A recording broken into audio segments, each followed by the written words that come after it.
여러분 반갑습니다. 같이 보실 말씀은 사무엘상 15장 35절에서 16장 1절입니다.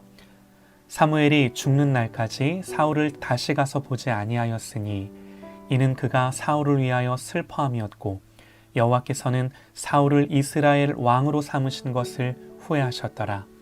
여호와께서는 사무엘에게 이르시되 내가 이미 사울을 버려 이스라엘 왕이 되지 못하게 하였거늘 내가 그를 위하여 언제까지 슬퍼하겠느냐. 너는 뿔에 기름을 채워 가지고 가라.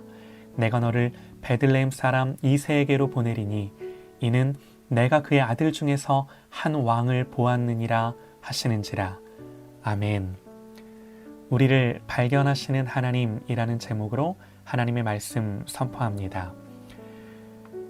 누군가의 마음에 든다는 건요, 참 흐뭇하고 기분 좋은 일입니다. 우리가 사람의 마음에만 들어도요, 참 많은 일들이 풀려요. 하물며 그분이 하나님이실 때야 어떻겠습니까? 다윗에 대한 성경의 한 줄 평가는 우리가 잘 알다시피 하나님의 마음에 든 사람입니다.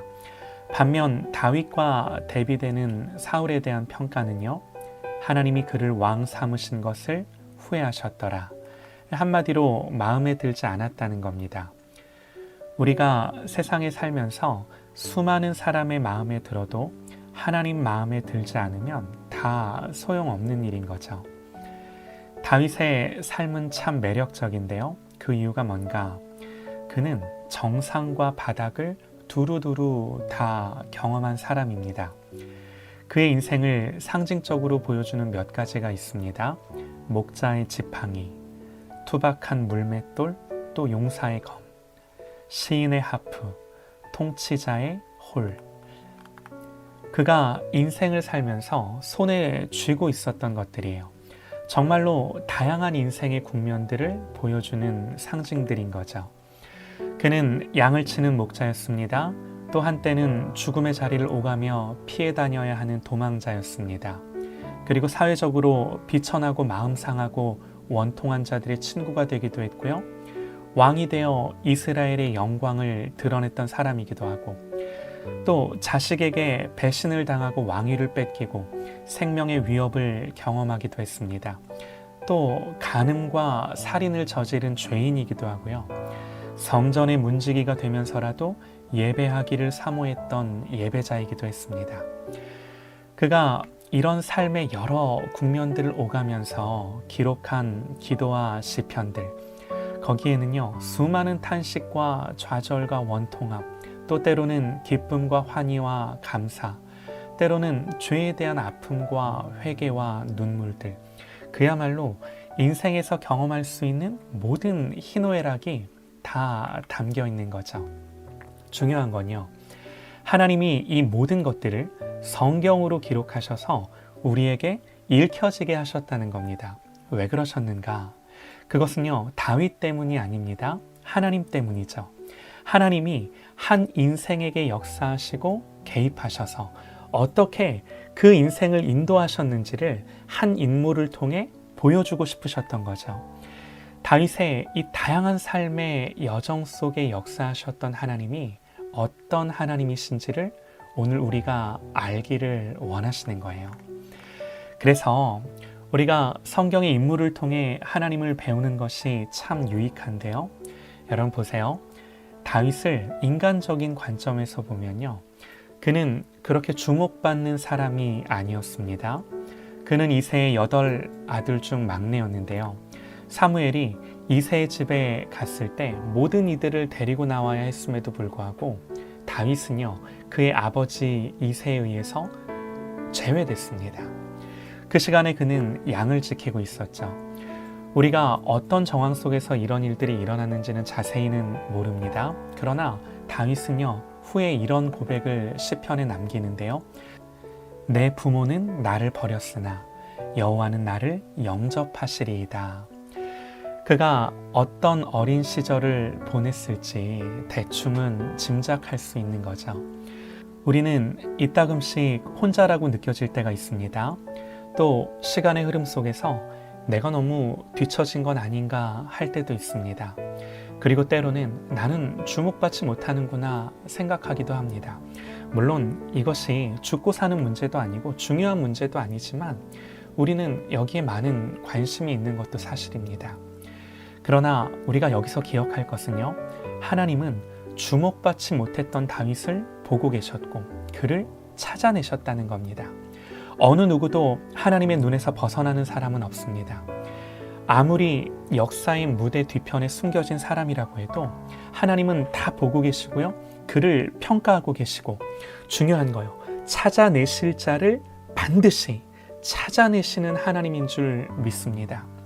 사울이 블레셋과의 전쟁을 앞두고 초조해하면서 사무엘을 기다리지 못하고 군인들의 사기를 높이기 위해 자기가 임의로 제사를 드렸을 때 하나님 말씀하셨어요.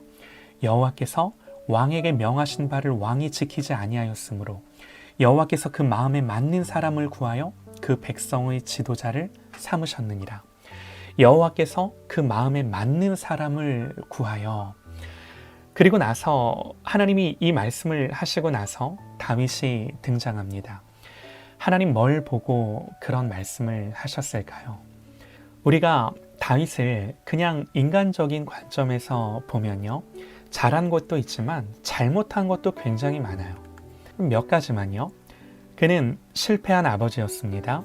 자식들 사이에서 강간이 일어났고 살인이 일어났습니다. 그리고 끝내 압살롬은요, 아버지를 배신하고 반란을 일으키고 다윗은 아들에 의해 쫓겨가죠. 남편으로서 다윗은 어떻습니까? 물론 아내가 여럿 있었습니다. 그러나 다윗의 삶 속에 지울 수 없는 오점은 밧세바와의 간음 사건. 아무리 당시 왕의 권력과 문화를 이해한다 하더라도요, 이것은 하나님 앞에서도 죄일 뿐만 아니라 남편으로서, 사람으로서의 도리도 아닌 거죠. 죄와 허물로 따지자면 여러분과 제가 돈이 없고 권력이 없어 못하는 것을 다윗은 다 했어요. 그런데 도대체 뭐가 하나님 마음에 들었다는 건가요? 분명한 건요, 다윗이나 저나 여러분이나 자랑할 게 없어요. 그러면 하나님 뭘 보셨다는 건가? 사무엘이 이새의 집에 가서 아들들을 보았을 때 제일 먼저 장자 엘리압을 보고 하나님께서 기름 부으실 자가 이 사람이구나, 사무엘이 그렇게 말했지만 그는 아니었습니다. 사무엘이 보았던 기준은요, 용모와 신장이었습니다. 그래서 하나님은 사무엘에게 용모와 신장을 보지 말아라 말씀하시죠. 그러면서 하시는 말씀이요, 나의 보는 것은 사람과 같지 아니하니 사람은 외모를 보거니와 나 여호와는 중심을 보느니라 그러세요. 사람의 평가와 기준은 용모와 신장입니다. 인간이 자신이 내세울 수 있는 모든 자랑할 것들을 말하는 거죠. 그래서 용모와 신장뿐만 아니라 공부를 많이 했다라든가, 더 성공했다라든가, 더 돈을 많이 벌었다라든가, 더 유명하다라든가 하는 것들이겠죠. 우리는 이런 사회적, 세상적, 인간적 기준들을 중요하게 여기고 살아갑니다. 그런데 하나님의 평가 기준은 달랐어요. 하나님은 중심, 곧 마음을 보셨습니다. 그러면 성경에서 마음을 보신다고 할 때 어떤 마음을 보셨다는 걸까요? 여러분, 하나님이 외모를 보시지 않고 중심을, 마음을 보신다고 하면 우리가 그러면 내세울 게 있나요? 그렇지 않아요. 예수님 말씀하셨습니다. 심령이 가난한 자는 복이 있나니 천국이 저희 것이며. 여기서 심령이 마음입니다. 마음이 가난하다는 것. 여러분, 우리가 이 말의 의미를 알아요? 하나님을 간절히 필요로 하는 마음이에요. 다윗은 시편에 있는 수많은 그의 기도와 고백을 통해서 가난한 마음이 무엇인지를 우리에게 보여주는데요. 다윗은 고백합니다. 하나님이여, 사슴이 시냇물을 찾기에 갈급함같이 내 영혼이 주를 찾기에 갈급하나이다. 또 시편 143편에서 주를 향하여 손을 펴고 내 영혼이 마른 땅같이 주를 사모하나이다. 시편에 이런 표현들이 너무나 많아요. 사모합니다, 갈망합니다, 원합니다.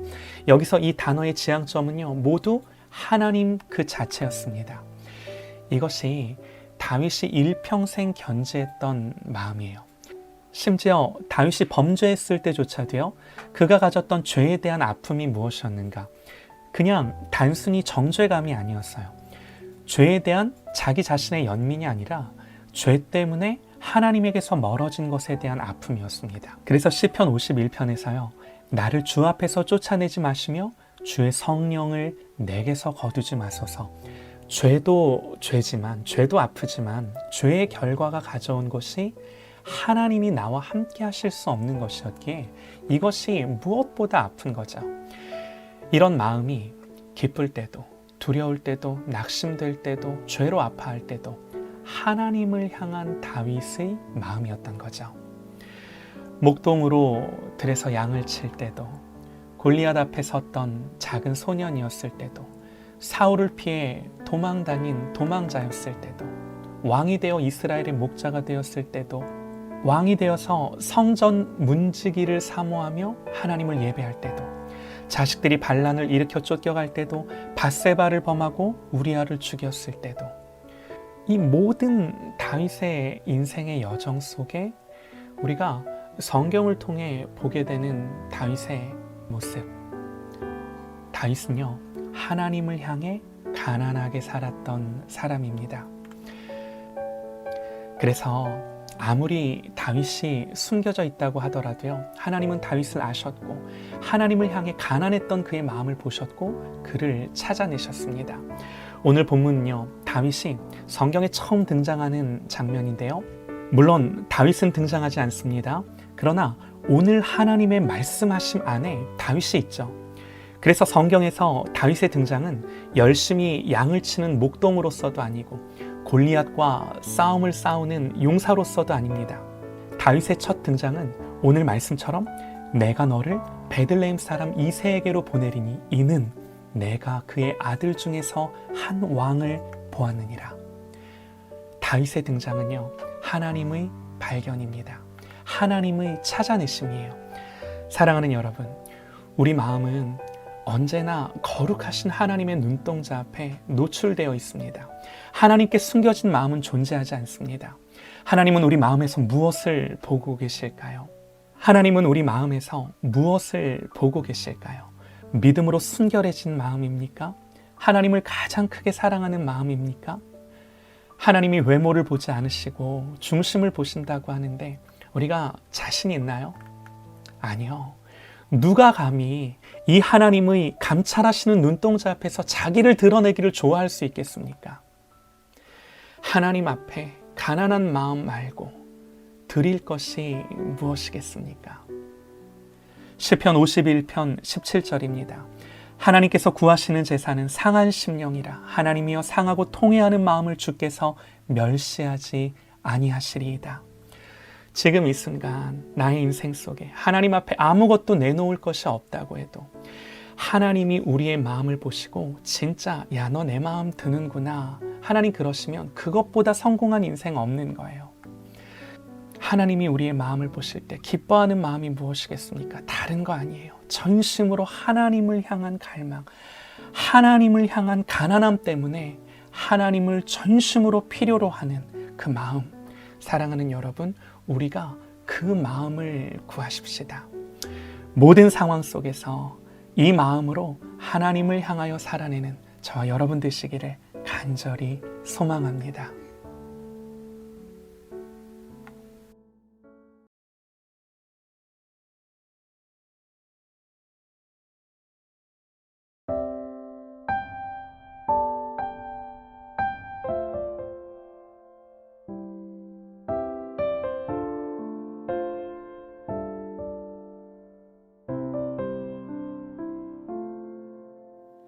그는 나의 주 아버지, 내 영혼을 불밭에 누이시고 새와 나무의 노래로 내 맘을 위로하여 주시네.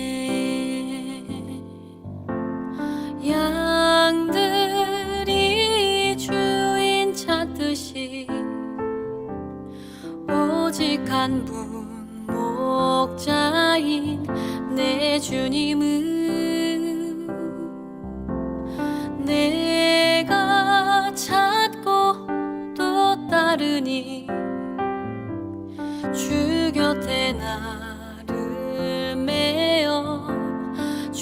주소서. 주는 내 피난처, 내 요새 되시니. 내 피할 곳은 주뿐이네. 나 돌아갈 내 본 향 주의 집에서 내 주님 맞아 주시리. 주는 내 피난처, 내 요새 되시니. 내 피할 곳은 주뿐이네. 나 돌아갈 내 본 향 주의 집에서 내 주님 맞아 주시리. 그는 나의 주 아버지, 내 영혼을 풀밭에 누이시고. 새와 나무의 노래로 내 맘을 위로하여 주시네. 내 맘을 위로하여 주시네.